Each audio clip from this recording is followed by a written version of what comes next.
Hello mga kakusina! Ako po ulit, si Ate Angel ng Kusina ni Angel, and for today's video, tuturuan ko po ulit kayo ng another dessert recipe na baka hindi mo pa nagagawa or nasusubukan sa iyong kusina, kaya't panoorin ang buong video dahil madali lang po ito.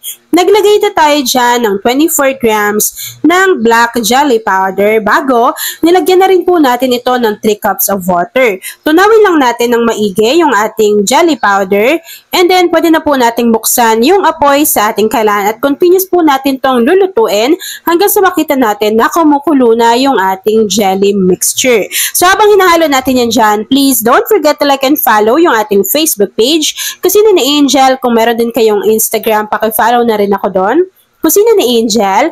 At kung gusto mong matuto pa ng iba pang mga recipes o kaya naman gusto mo mag-share ng mga niluluto mo everyday, pwede kang sumali sa ating Facebook group. Andyan lang po yan sa ating Facebook page. At ayan na nga mga kakusina, kapag kumukulo na po yung ating black jelly mixture, i-transfer lang natin ito sa ating lagayan bago i-set aside po natin ito. Habang hinihintay po natin yun na mag-set dito sa ating isang lagayan, naglagay lang po tayo dito ng 1/4 cup ng cacao or cocoa powder, and then lalagyan lang din po natin ito ng half can ng condensed milk. Haluin lang natin ito ng haluin hanggang sa makuha natin yung ganitong consistency.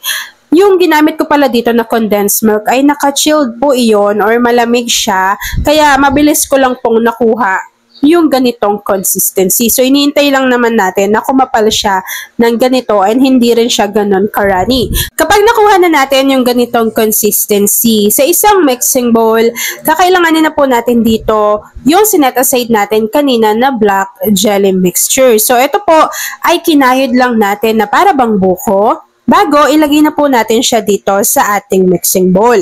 Kapag nailagay na po natin yung ating jelly dito sa ating mixing bowl, kakailanganin po natin dito ng dalawang tig 340 grams nitong Tita Ellie Nata de Cafe. So, tinanggal lang po natin yung kanyang syrup bago inilagay na po natin lahat yung Nata de Coco dito na coffee flavor.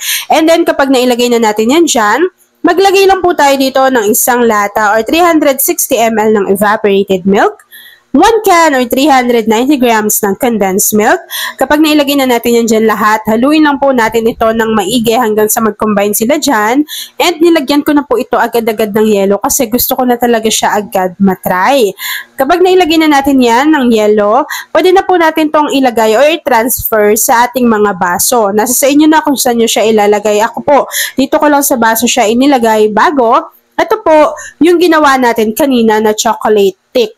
So, ilagay lang natin yan dito sa ibabaw. And then, kapag nailagay nyo na po yan dyan sa ibabaw, pwede na po natin tong haluin. Grabe, kanong hinalo ko na to, sobrang lasa. And perfect combination talaga yung coffee flavor ng Nata de Coco ni Tita Ellie plus yung ginawa natin na chocolate thick.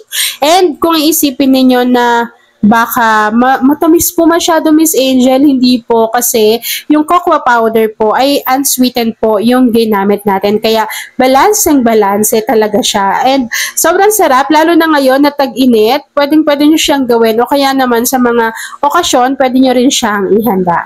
At ayan na nga mga kakusina, pwede na po natin tong i-enjoy. At ayan na nga mga kakusina, tapos na ang ating Nata Coffee Jelly. Kung nagustuhan mo yung ating video, please like and share this video. At kung hindi pa po kayo nakakapag-subscribe sa ating YouTube channel na Kusina ni Angel, please click subscribe button.